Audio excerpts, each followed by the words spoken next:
AI movies, Ricky Flex. I don't think the creator is going to crack our power rankings, but I made a top 5. Does that sound good? Let's do a top 5 of AI films. Yeah, power ranking top 5 AI films. That's good. So did you make a personal list, Ricky Flex? I did. I don't love it though. I really don't. I think I have like ones. I have like 6 that I want in the 5. Obviously, that can't happen. Um, I think we'll disagree on some of these. But again, I think there's a lot of good AI films looking back. Dude, this is a power genre, Like dude. we could have done a There is some draft. classics. Classics. Yes, we could transfer and do a draft really quick if we want to. I like the power rankings though. I think like review with the power rankings is good. I think the audience likes it too. If you don't, let us know. Usually I try and sneak in like to the power rankings like we did the stock market films, and we snuck in Margin Call at number 2 for the power rankings. I like to sneak in a movie that is not well known to all audiences. And it's hard to do that with AI films because some of the best films of the last, I don't know, 3 decades, have been these movies that kind of have predicted what AI looks like in the future. And they've been really telling. And it's like we didn't learn the lessons of those films. And those have had a cultural imprint on us, right? And it's one of my favorite genres, Ricky Flex. And so I had a hard time finding ones that were lesser known because some of the best films of all time are AI. I have a Yeah. good lesser known one that I want to put in the top 5, but I'm not. It's not one of the 6 I mentioned because I know it doesn't belong there. But if I like, I will be shouting it out in the honorable mentions because I feel like it's a movie that I don't know if you've seen it, but I think it's amazing. That made no money, but it's an unbelievable movie. I cannot wait for the honorable mentions. But again, that's not what we're doing. We're power ranking the top 5. And what I was looking for when I was doing my rankings, I was looking at ones that changed the game, right? I talk about cultural imprint, right? One that have had movies modeled after them time and time again in the sci-fi genre. And I was looking for ones that have different approaches to AI, right? Just like I won't go in. This is like non-spoiler for the creator, so I won't talk about how the creator is trying to be a little bit different than other AI movies, almost in a negative way, but for audiences at least.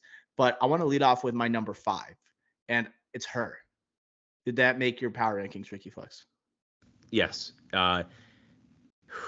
Again, like I have a 5. Yeah, it's my 5. It's my 5. It's 5th.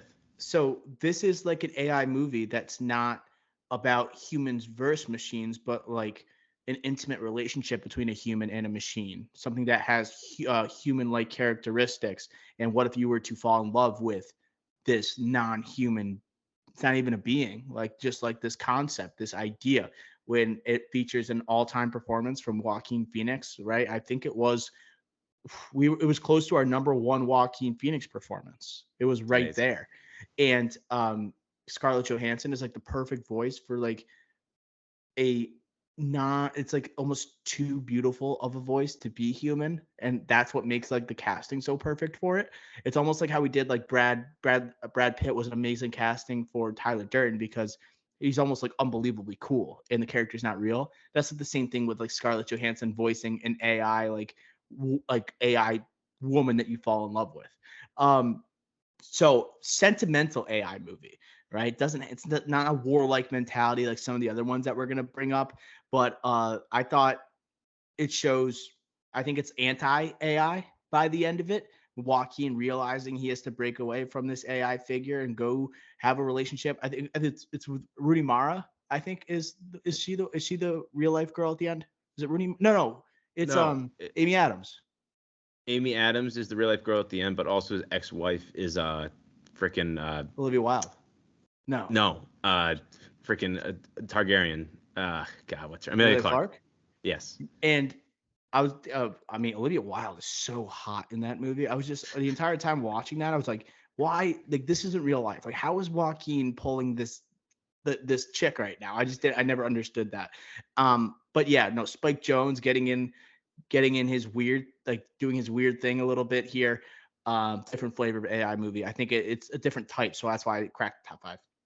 Yeah, when you think AI movies, you're thinking AI's evil, right? And like by the end of this, evil might not be the right word, but definitely not the good guy here. But definitely a different type of AI movie with the psychological depth and kind of love story, romance, not comedy, but kind of comedy too in here. And this is one of Joaquin's best roles. It is, and it's crazy because we've talked about it in the Joaquin top billing, but like he was taking a hiatus after like '08 for the rap game, comes back with The Master 2012, Freddie Quill, which I think is his best performance. But then he comes out with Her right afterwards, and then he goes with back to PTA, Inherent Vice, and then he just goes on this run, right? And it's like, oh yeah, Joaquin's back, and this was kind of like Oscar nominated, but like it's like, oh, it's such a weird movie. Spike Jonze, like a very weird AI movie, and wasn't really accepted, except that everyone considers it like, yeah, it's no doubt an unbelievable movie. That's why for me, that's why like I kind of hesitated, because like for me, it's a weird movie, and I have other movies that I probably enjoy more that are a lot more rewatchable that are outside the top 5. But I feel like this has to be in there because of the uniqueness of the AI, and also just because of how good it is. It has to be in our power rankings. So I think at 5th, it's the proper spot. And there's like not even a being for the Amy Adams AI. I mean, Right. excuse me, the Scarlett Johansson Yes. AI. Like usually about AI movies, it's about how like it physically looks on screen. Like the creator looks so different and more like an ex machina type of vibe. And this one, it's just the voice. And it's an incredible performance by Joaquin. It's like it's very few actors I think that could have actually pulled that off, right? Him just alongside a phone on his bed. It's just crazy concept for a movie that somehow works. And speaking of Ex Machina, that's number 4 on my rankings. Ricky Flex, where did you have it? I have it at number 3. Okay, so Ex Machina, A24, what's his name? Oscar Isaac, Domhnall Gleeson, Alicia Vikander, gets nominated for Best Visual Effects at the Oscars. It's a low budget AI movie. It's small scale, basically it does take place all in this one house. And it is like a small scale version of like the AI quickly learning and then overtaking humans. And I think the performance from Alicia Vikander is amazing in this. I think a lot of times with AI movies, you need that one AI type of character that you can always call back to. And like, it kind of it's just representative of the all AI, and it's like I think it's an iconic like AI role. And I think Oscar Isaac is great. It almost has like you would have believed that this movie was shot during a pandemic. It's so small scale and small setting. Yeah. No, but I like the visuals. I think are on another level. It's like they're surprised by it for such a low budget movie. I think it's the opposite of like the next 3 I'm about to list, which are just so big budget blockbuster and franchise type movies that this one kind of stands on its own, similar to like a Her. I agree. I think this is also probably the last one that we'll talk about that's, unorthodox AI movie where like, sure, AI ends up being like kind of the bad guy by the end, but like it's not like full out war against AI, or it's not like, oh, AI's bad, humans are good, let's destroy the robots. It's not an invasion. Again, psychological deep dive here, but Yeah. the thriller, suspenseful twist of this is why it's above Her for me, and was no doubt in this power rankings for me. That's why I have it at number 3, because of that thriller, suspenseful aspect of it, because of the performances I think are unbelievable. I think Oscar Isaac is, you mentioned her, the main AI figure here. I think she's fantastic, but we got to give love to Oscar Isaac. We are an Oscar Isaac pod anyway. The dance scene, bro. The dance scene. And then that was gonna be my last comment. Come on, Caleb. It has the iconic scene, and I think that is insane. That dance scene's insane. So I love this movie. I have it at 3. Honestly, I think if you want to go IP heavy, this should be at 4. You know what I'm saying? Like iconic movies, this probably should be at 4. So I'll concede as long as your next 3 are my next 3. Yeah, I wonder what the order is going to be, but they're obviously like massive hitters here. But that dance scene, it's crazy because I think that's where you find out the assistant is a robot as well. And it's like a piece of AI. And then to see the robot dancing alongside him, it's like, oh my God, what the hell is going on? It has like, that's like that A24 of an A24 movie where it's like, holy shit, what is happening? And you're right. It is just entertainment factor and thrill wise. It's amazing. It's amazing. And I think the Alicia Vikander performance is amazing because you literally see this AI learn at a rapid pace and it's believable. And then in the end, it's like it happens and it's a little bit shocking, but it's like, of course it's going to end this way. It's an AI movie, but like the growth of the AI throughout, I thought was amazing. It's great. And the human like attachment with the Domhnall Gleeson and Alicia Vikander, it kind of it's almost like her a little bit, you know, like it's Yeah, almost like where like Oscar Isaac wants Domhnall Gleeson to fall in love with this robot. It's just really same. interesting dynamics going on between those three characters in the movie. Okay, 3. I have Blade Runner. Okay, this is the topic. I was thinking about bringing it up at the beginning. What are we doing here with the Blade Runners and the IP that have multiple movies? They're all under one umbrella. I think So you're Blade saying Runner. 2049 is at 3? Well, mm, I don't know. I think the original Blade Runner is like the original Blade Runner just because it kind of changed where you didn't have to look like a robot to be a robot. Like you didn't have to look like artificial intelligence. Part of like the best part of the movie is the fact you don't know who is right a replicant and who isn't. You know, that's literally the concept of the movie. I think that is where you don't have to like spend too much of a budget on the creation of like these beings, right? Which is like kind of a sneaky way to like save money. But I think even from that first scene is what makes Blade Runner so good, right? It's where you're finding out that he is like a replicant. That to me it's great. And you have this guy who's tracking down replicants, and then like the audience is questioning, like, is Harrison Ford a replicant in the first place too? It's just like the constant questioning of who is and isn't right a robot. I think is what makes it so cool. And then it has like the iconic villain's performance of Rutger Hauer, Yeah. right? The Tears in the Rain, or Tears in the Rain. Is that it? Yeah, Tears. like Yep. the moments that will be lost in time, like tears in the rain, and he's crying. Unreal Yeah. scene at the end. Again, has the Rest in moment. peace. Rest in peace. But like that's what also you have, and you're gonna see it in these next two, I think, ahead on this list, like the iconic villainous performance of the AI, you know, in the AI versus human battle. Okay. So I put Blade Runner. I guess if you want me to pick one, I would say Blade Runner. But I think one of these movies, like that I have on my list, I have it like just in tandem with the sequel. Yeah. So for me, I took it as in if there's like a couple, like there's a IP related to it, I put them together. Um, and I think Blade Runner 2049 is one of the best movies to come out in the past 10 years. Uh, and I think it's the best AI movie overall. I do. What? I think it's unbelievable. Overall, I not about AI. I think it's the best pure movie. It's unbelievable. Like Blade Runner 2049. I think, yeah, you mentioned Blade Runner. I think it's great. You know, of course. But Blade Runner 2049 just took it to a different level with Denny V. And I think all the smaller performances are great. But I think it just when you rewatch it, it just gets better and better every time you rewatch it. And I think it is the best movie that there is. It's not my number one, but I do think it's the best because I think for this list, like we're power ranking AI movies. And I think Blade Runner 2049, I think a lot of people will think it's slow if they're not like a cinephile or anything like that. I definitely lean more that way. Everyone here should know that.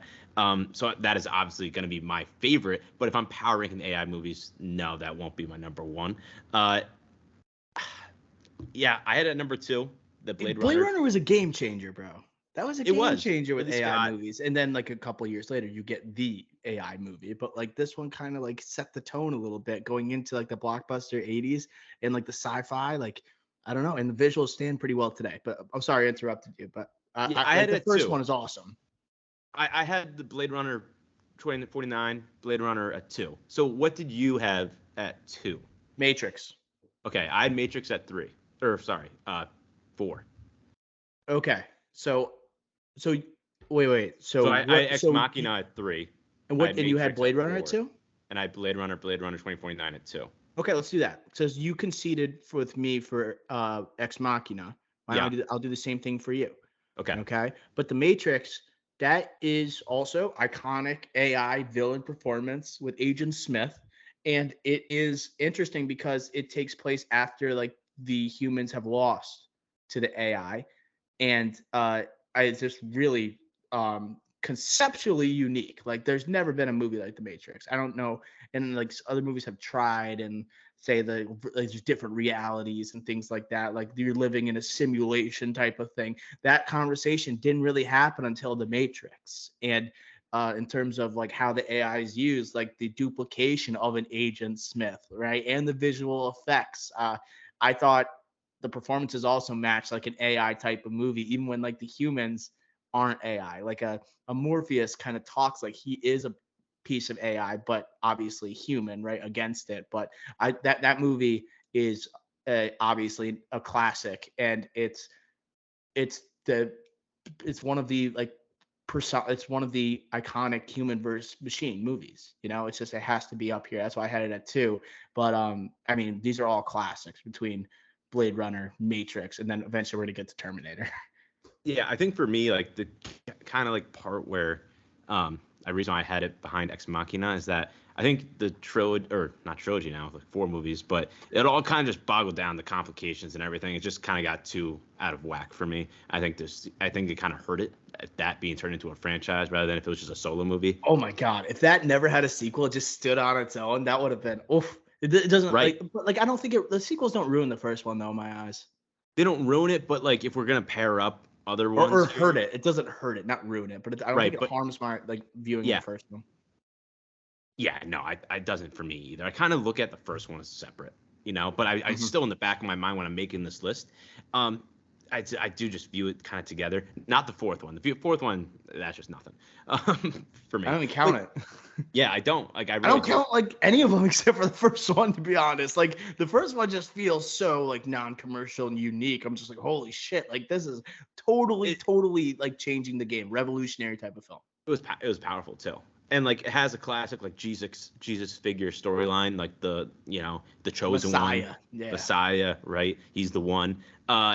And again, a Keanu who is kind of like Will Smith was offered this role. Like we always talk about that stuff like that, and the Wachowskis like they were kind of out of whack pitches, and this movie was even being made is a shock. So just the success of this movie, I love it.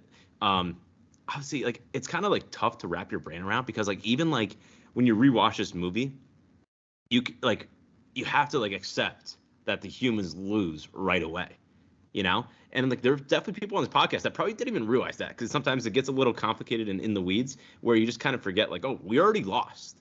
Yeah. That's it's kind of weird. It's very weird. But It's then we got it's a rebellion, right? It's a right. revolution that's happening, and it's also like the reason I think it's one of the most rewatchable movies of all time. Like it's also insanely quotable. Like I don't know how many times like our buddy Nez, our former co-host, will just turn to me. He goes like, "He's starting to believe," and then we'll just like while we're playing like a game of beer pong or something like that, or it's the red pill, blue pill type of argument that people talk about the simulation or living in the real world. It's like that's the type of I feel like there was we are all living in a matrix. That's the type of conversation like obviously didn't happen until the Matrix came out. It just too like changed culture, and how we think of life. Yeah, before they get into like the Zion underworld like stuff, like this is simple. You got Neo, he's the chosen one trying to save him. And then it has the sick action scenes, the slow mo, everything. And then Agent Smith, iconic villain. Iconic, dude. And he is like Iconic villain. evil AI like figure. That's what you need in like a lot of these And classic so movies. AI, because like he's human, but he's not, as in like an actual actor, not a robot. You know what I mean? Not like the creator where it's robots, like droids. It's actual person, but like it's so unique because it's like there's a million of them. It's Right. so cool. And then it leads to the most iconic villainous performance in AI movies. It's Arnold, right, as the Terminator in 1984's Terminator. That is the best AI movie of all time. And that one told us everything. And it was so ahead of its time. And James Cameron, right, just like him, he's almost like taking a victory lap after lap, right? Like at this point in 2023. And he said, I tried to tell you all. I told you back in 1984. I then told you back in 1990, right? With Terminator 2. This is the continuation of the series. Like he was trying to say something with this movie that I don't think people actually took seriously. And it's because of like the subject matter and like the struggle between like AI and humans that's why this is a movie that not only was like, it's just not only like at the time very financially successful and a blockbuster, but now it's going to live on forever. And we're getting to a point where we are in this battle, and it's not yet a violent one, right? But that struggle definitely is real, and this movie started it all. And again, Arnold. Because we had the Arnold documentary we talked about earlier. That was on Netflix. And we did talk about Terminator. This is like the best Perfect AI casting. robot role and perfect casting. Exactly. So that, honestly, everything else, like Linda Hamilton's great, but I feel like she's more powerful in the second one when she has actual action sequences that she's a lot more powerful in. And again, I think the first one, you're just, holy crap, Arnold's insane. Second one's like, oh, Linda Hamilton's taking more of a step forward here, and you got the T2000. Part of it is like she doesn't feel special at all in the first one, which is like why it kind of works too, because it's like the most unsuspecting person, you know. But like, yes, the second one is much like it's a standout role. Like literally, she's yoked, you know. It's just like she's training herself to fight these robots. It's crazy. And then the villain in that one, is it Robert something? Oh, God, what's his name? He was in The Sopranos. Robert Patrick, Peacemaker. Patrick, thank you. Yes, from Peacemaker as well. Sick AI villain as well. Unreal. Oh my God, yes. Unreal. That's why, like, a package deal. I'm not counting the other Terminators. I only think of these two as like a package deal. Similar to Blade Runner 2049. Unbelievable. And like, I think as a kid, I used to like Terminator 2 better than Terminator. But looking at it now, it's like, no, Terminator is unbelievable. And even though I do love Robert Patrick's villain there, no, the Terminator is the best. That is the better one. Like the T1000, like when he gets shot and the way his body heals and it's morphing and like you'll see the metal and the skin peeling off, but then it just like heals itself. It's like, whoa. Like I don't know if like movies had ever seen that, you know, or anything like even close. Like I think that truly like, whoa, like what are we watching at this point? Right. Yeah, his character in T2, holy crap, that is an all-time villain. And it's you can't think really of any other Robert Patrick performance, you know, like that stands out. Like it's just like it's hard to beat that look and that seriousness and him running and feeling like his head's not even moving as he's running. It's really an amazing physical performance. It's unreal. And you see on social media where like a fun fact where like you learned like while firing a gun not to blink, so it'd be more robotic. Insane. Yeah, him running, like his head like does not move, and it's like perfect form as he's running. It's a all-time AI like performance. It's so sick, so sick. Unbelievable. It's up there with Arnold with like maybe some of the best casting we've ever seen. It's hard to separate Robert Patrick from a T1000. Like I would run away if I saw him in real life.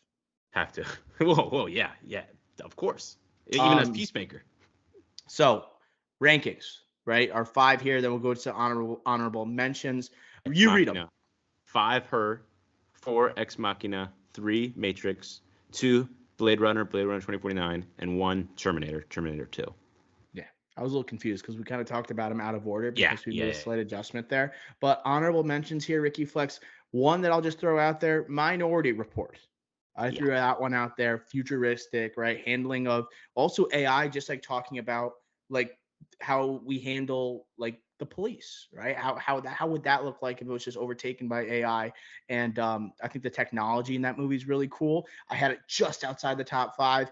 And another one I consider was WALL-E. I think WALL-E's a great AI movie, and interpreting also relationship between human and machines through a Disney Pixar movie. It seems so Pixar to be ahead of the curve in that regard and trying to approach it like it's obviously a movie that's for kids with its animation form and how cute the movie is, but also I think has a larger message and how AI can be used effectively. I think that's the 2 really that I was thinking about. Yeah, I would say Minority Report was that 6th one where I was kind of debating between that and Her, because Her is a better movie, but Minority Report, like badass. Yeah, badass, rewatchable. Like if that's on TV right now, I'm watching that over the Chiefs Jets Taylor Swift. Like I'm sorry. Like breakout Colin Farrell performance too. I love Colin Farrell in that movie. Spielberg being Spielberg, like it's a great movie, and it's better when you rewatch it too. It's one of those, and I love that, especially with the AI elements. Very cool. And speaking of Spielberg, did you have like artificial intelligence, the movie AI? I meant to bring this up. Never seen it. I've never seen that and the Bicentennial Man with Robin Williams. So like those are 2 I think if I have seen, like maybe they would be in consideration, but I haven't seen them. Yeah, I haven't seen it either. I haven't seen those 2. I don't think Bicentennial Bicentennial Man would even be close to making this list. But if Spielberg had made not only one but two movies on AI, like you have to consider them for a ranking of AI movies. Okay. Any other ones? How about like 2001? I saw that on a lot of lists when I was doing research. Did you have space like that on your AI list? We're letting Nez down a little bit here. Yeah, I was gonna say, sorry, Nez. Like, I'm not a Space Odyssey fan. Like, I don't know if I've told it on the podcast, but I remember in school, in the AP history class. Shout out, Mr. Evans. It was after the AP test, so like all you do is watch movies because all the coursework before the test is to prepare for that AP test. But then afterwards, it's like, oh, like you just watch movies the rest of the year. Throws on Space Odyssey because it's a long movie and it takes up a few classes. I'm like, why did you watch that in a AP US history class? I'm still baffled by that decision. Yeah. Only time talk about a teacher that's tenured. Like, what the hell? He's a good guy. I know him. Only time I've fallen asleep in class in high school. Yeah. Yeah, I just don't love the movie, and I've rewatched it a couple times. It's better, but like not on the power rankings for me. Our top 4 are super rewatchable, right? Yes. Terminator, Matrix, Blade Runner, Ex Machina. Like those, I can if it's on TV, like I get caught in the beginning of it, I'll watch the entire thing, no doubt. And then having her on this, it's just like a different. It's like it's a different like flavor of AI that it's like it diversifies the list a little bit. That's why I had it on there. But like obviously we got to bring up 2001, futuristic type of movie, just a little slower paced, But once again, Kubrick ahead of the curve. Any other ones? Okay. Imitation Game. I had that one too as a real life AI movie, right? With Enigma. I think that's worth mentioning. Not a great movie. I think it's okay. I good performance. Benedict Cumberbatch is awesome in that movie. It's not the most entertaining World War II movie, honestly. I think it's I don't know. It knows what it is. Like dramatic awards, like auteur type of movie. Yeah, it feels like a Ron Howard movie a little bit. Yeah. Okay. Before I get to what I teased at the beginning, just a running list of like movies that will never come close to the power rankings, but I love rewatching them when they're on TV. iRobot, Will Smith. Yeah. Megan, the one that came out earlier this year or last year. I didn't see it. Fun movie. It's definitely rewatchable. Eagle Eye, Shia LaBeouf. Oh my God. As a kid, loved that movie. Obviously not the greatest movie. Love rewatching it. When I was a kid, I thought the twist was crazy. Now it's like very cheap. Whatever. Like that movie. RoboCop. Ooh, yeah. RoboCop. That was like approaching AI with like authority or like police before Minority Report. Exactly. So okay, those are like the ones that would not come close to the list, but had to bring up. Now, for the one I teased at the beginning, this one I think over time, if it gets more people to see, like it won't be in the power rankings, but it should be like as a quality film, should be considered around 6, 7. And that's Upgrade. Have you ever seen this movie? No, but I've heard great things. Unbelievable movie. So it's early Blumhouse days. Blumhouse Productions, Jason Blum, and this Lee Whannell directed this movie, 2018. Unbelievable movie about this guy who he gets robbed and he gets like a broken back or paralyzed. He's paralyzed, and this billionaire, basically Oscar Isaac type of figure, but more like on the hands-on side, not like behind the keyboard, more like an inventor.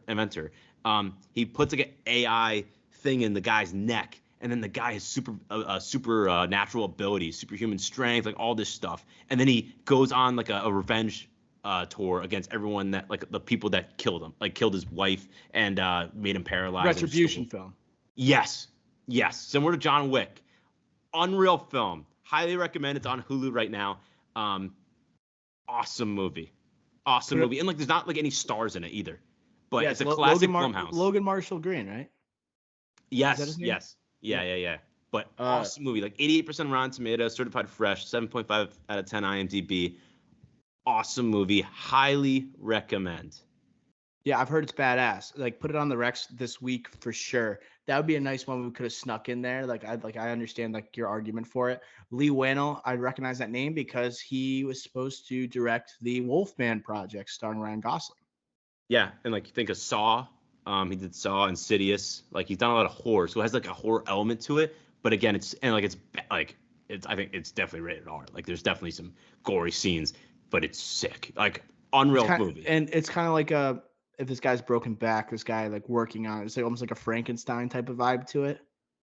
No, it's more like no. Like I see what you're saying. He's not like everyone thinks he's paralyzed. Like he goes around in a wheelchair in public, but in really he can walk again. Oh, so he's hiding it. He's hiding it just so he can get away with these murders and stuff. Like it's such a good revenge flick. I highly recommend it. That's awesome. I will throw out Age of Ultron.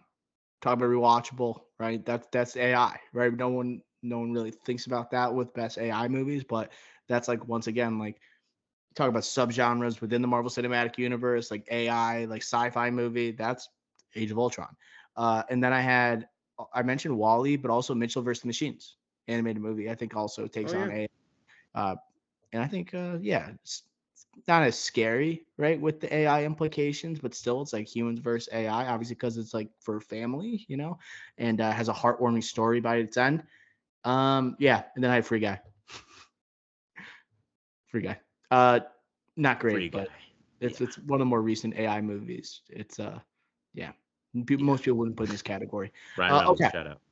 So that does it for our power rankings of AI movies, and that's going to do it for episode 280 of The Drive-In. Make sure you're staying locked in. We have Ahsoka finale this week, episode dropping this Thursday with the return of Johnny Sims. Then Friday, we got Checkup, Trailer Roundup. The writer's strike has ended. We're going to give you updates on the actors and their strike, and we're going to see if there's an end in sight. We had a lot of news come out after the writer's strike ends. We got a lot of directors talking about future projects. We got a lot of new projects that are being greenlit. Make sure you're staying locked in to The Drive-In. Make sure you're following us on our feed, whether you listen on Spotify, Apple, whatever you may choose. Make sure you leave us a review, rate us 5 stars.